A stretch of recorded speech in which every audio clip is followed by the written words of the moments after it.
I hope सब अच्छे से होंगे। तो जैसे कि आप लोग जानते हैं कि आज हम लोग पढ़ने जा रहे हैं सम ऑफ टू नंबर्स। इससे पहले की क्लास में मैंने एक सिंपल मैसेज प्रिंट करने का प्रोग्राम किया था, जिसमें मैंने आपको बताया था कि किसी भी प्रोग्राम को करने के लिए आपको कुछ स्टेप्स का ध्यान रखना है, जैसे कि start, input, process, output and stop. इनको ध्यान में रखते हुए अगर आप प्रोग्राम करते हैं तो आपको इजीली सब कुछ समझ में आता है।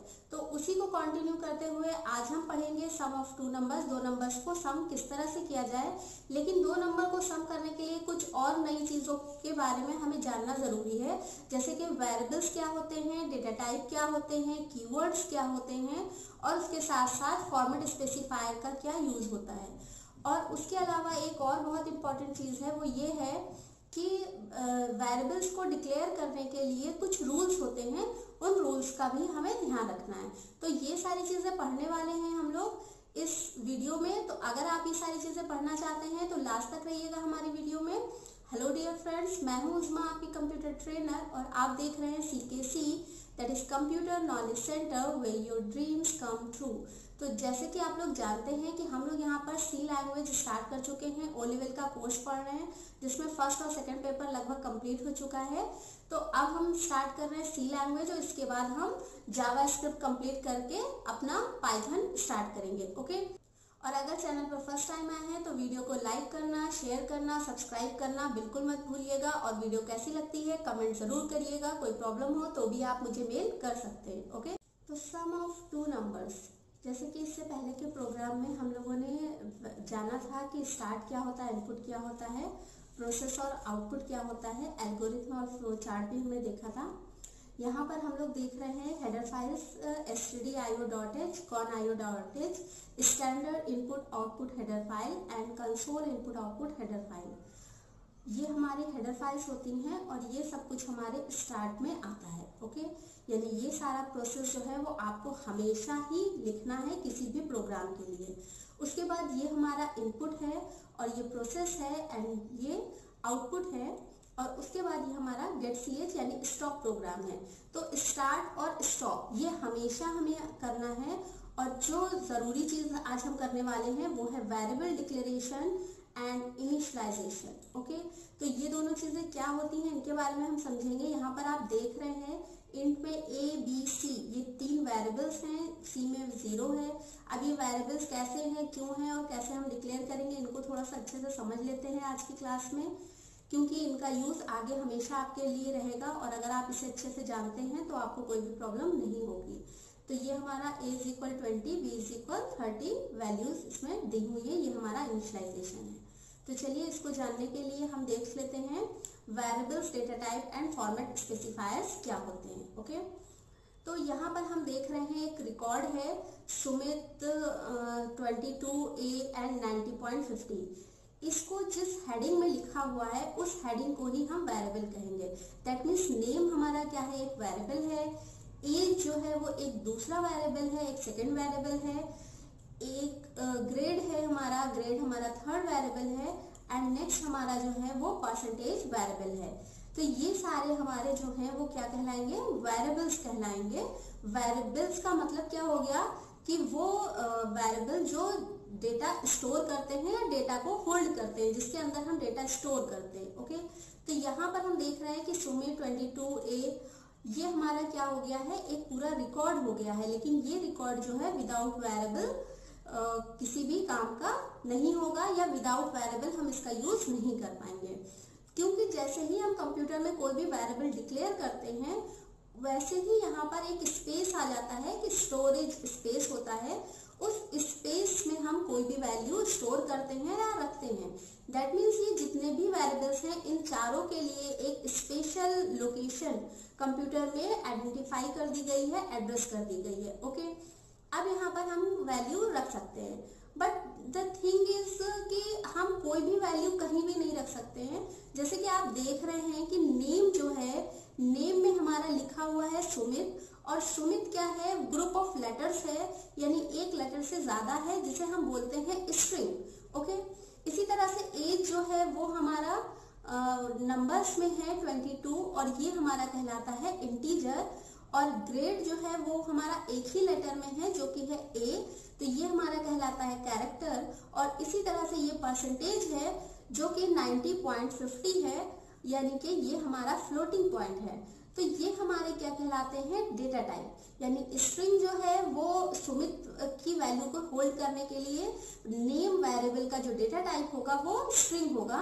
इसी तरह से एज जो वेरिएबल है उसका डेटा टाइप इंटीजर होगा, क्योंकि हमें उसमें 22 लिखना है। और जो हमारा ग्रेड है उसके लिए जो डेटा टाइप होगा वो कैरेक्टर होगा, क्योंकि उसमें हमें ए लिखना है, एक लेटर लिखना है।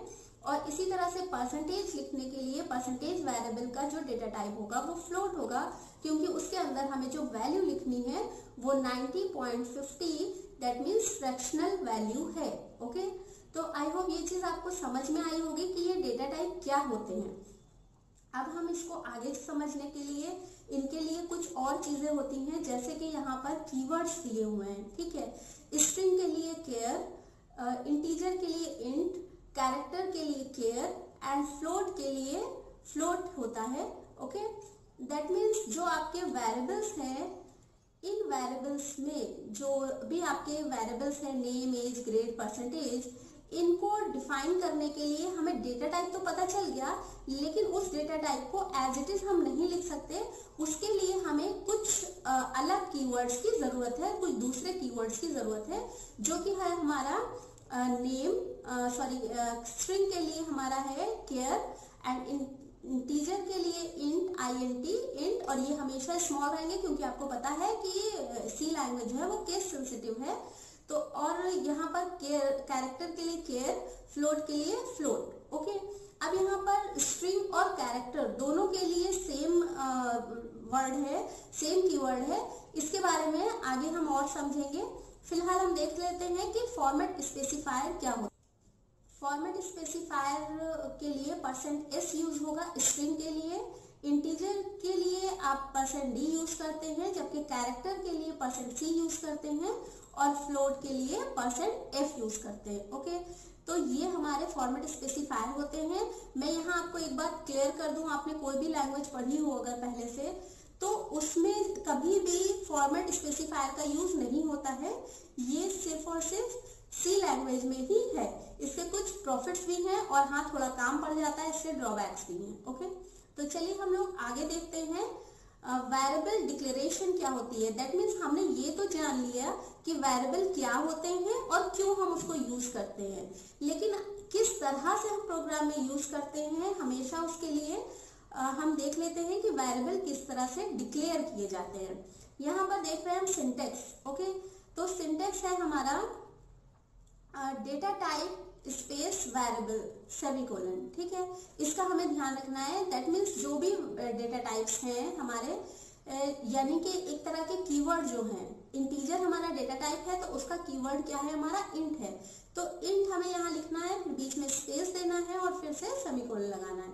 इसी तरह से एग्जाम्पल आप देख सकते हैं, इंट है, इंट में हमें एज वेरिएबल लिखा है हमने, जैसे कि हम लोग एज देख रहे थे, तो इंट स्पेस एज और सेमीकोलन, ये हमारा क्या है, वेरिएबल डिक्लेरेशन है। यानी हमने यहाँ पर ये बताया कि एज वेरिएबल जो है वो इंट डेटा टाइप का है, इंटीजर डेटा टाइप का है, इसलिए इंट कीवर्ड में उसको डिफाइन किया है। अब हम इनिशियलाइज करेंगे। इनिशियलाइज मतलब वेरिएबल की इनिशियल वैल्यू क्या है, वेरिएबल की स्टार्टिंग वैल्यू क्या है, वो होता है हमारा इनिशियलाइजेशन। ओके, तो यहाँ पर हम देख रहे हैं सिंटेक्स है हमारा वेरिएबल इज इक्वल वैल्यू, यानी कि हमें वेरिएबल जो भी हम डिक्लेयर कर चुके हैं उस वेरिएबल के इक्वल में हमें वो वैल्यू लिखनी है जो हमें उसके अंदर स्टोर करनी है।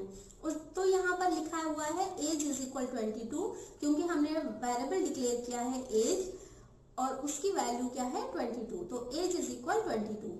अगर हम इन तीनों चीजों को एक साथ करना चाहें, दैट मीन्स हम वेरिएबल को डिक्लेयर और इनिशियलाइज भी एक साथ करना चाहें तो भी हम कर सकते हैं। उसके लिए हम देख लेते हैं declaration with initialisation.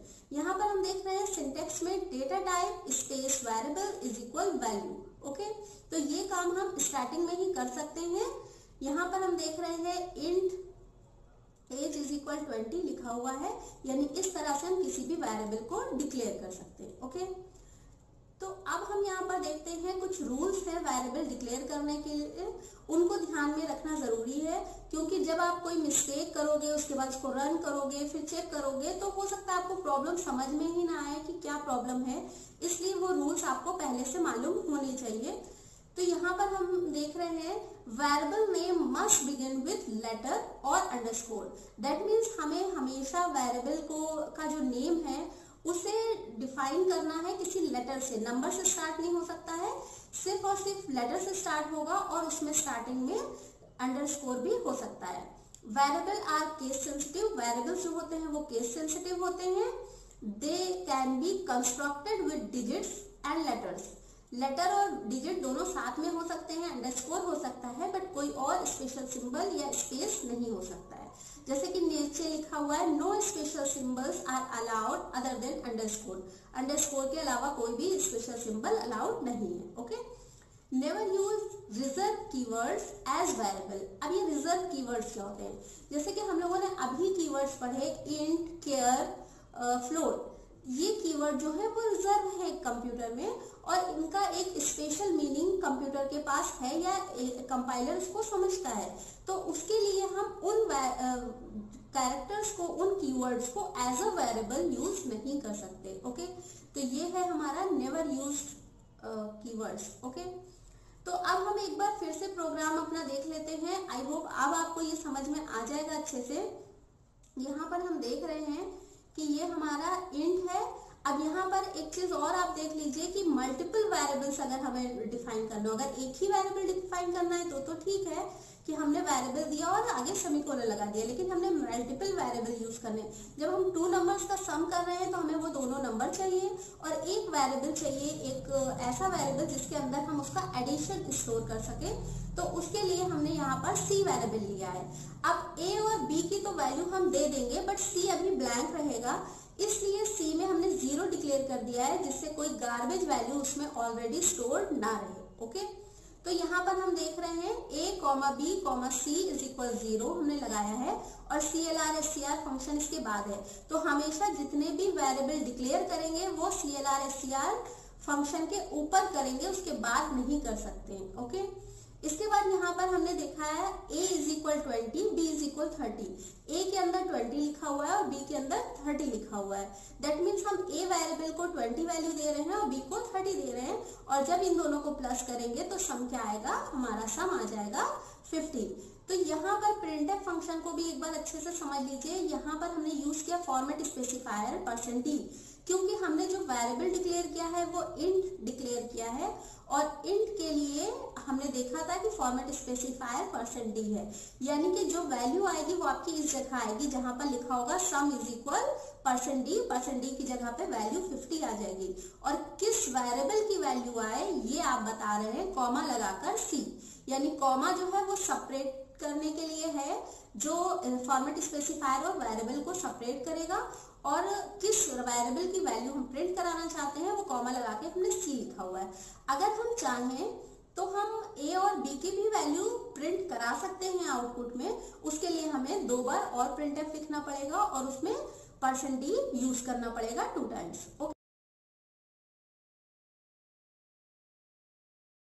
I hope ये प्रोग्राम आपको अच्छे से समझ में आया होगा।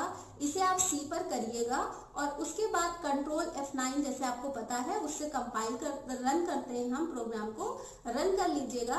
और कोई भी मैसेज आता है, अगर कभी भी एरर आता है तो आप उस एरर को अच्छे से पढ़िएगा। अगर उस एरर में कोई भी ऐसी चीज आपको दिख रही है जो आपको समझ में आ रही है, जैसे कि कभी बता देता है सेमीकोलन मिसिंग है, कभी बताता है कंपाउंड स्टेटमेंट मिसिंग है, तो यहाँ पर मोस्टली सेमीकोलन मिसिंग बता सकता है या फंक्शन अनडिफाइंड बता सकता है। तो फंक्शन अनडिफाइंड का मतलब होगा, आप मैसेज में ही पढ़िएगा तो उसमें स्पेलिंग मिस्टेक लिखी होगी, प्रिंटफ की स्पेलिंग या तो आप मिस्टेक कर सकते हैं या फिर आपने कहीं पे सेमीकोलन नहीं लगाया, ये 2-3 चीजें हो सकती हैं, या फिर आपने हेडर फाइल में कुछ मिस्टेक की होगी, तो वो आपका मैसेज में डिक्लेयर हो जाएगा कि कहाँ पर आपने क्या चीज मिस्टेक की है। उसको अच्छे से पढ़ लेंगे तो आपका प्रोग्राम डेफिनेटली रन हो जाएगा। और अगर फिर भी कोई दिक्कत आती है तो आप प्लीज कमेंट करिएगा, मुझे अपनी फाइल ईमेल कर सकते हैं, मेरा ईमेल ID भी आपको डिस्क्रिप्शन में मिल जाएगा। ओके, तो थैंक यू फ्रेंड्स।